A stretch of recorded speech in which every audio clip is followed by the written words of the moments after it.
Hello everyone. Followers of the conscious community here on YouTube may be aware of the major discrepancies that's occurring right now between Minister Farrakhan, the Nation of Islam, and other bloggers in the conscious community here on YouTube. Minister Farrakhan once spoke of a secret meeting that he had between him and former President Barack Obama. Minister Farrakhan said that no leader can outshine Barack Obama in the eyes of the people. The minister said that he wasn't trying to compete with that. He knows who he is. Then Minister Farrakhan went on to say that that was his time. Speaking of Barack Obama, the Minister Farrakhan said, now it is his time, speaking of himself and the Nation of Islam. Back in the 80s and early 90s, Minister Farrakhan received coverage in the mainstream media.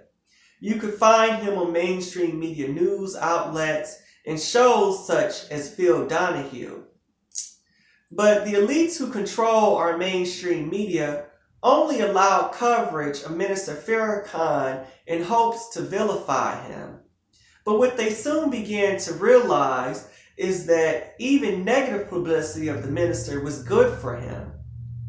So they censored Minister Farrakhan and the Nation of Islam and barred him from speaking to students on college campuses.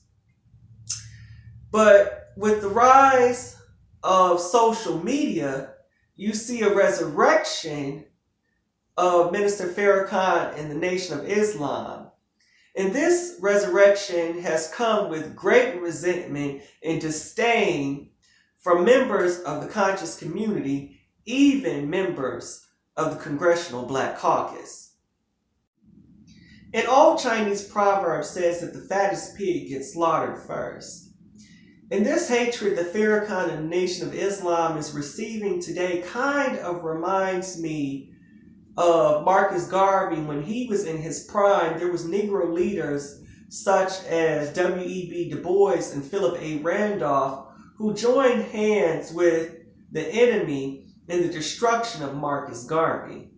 Some of you have badmouthed Minister Farrakhan and the Nation of Islam and then get surprised when members of the nation come and check you.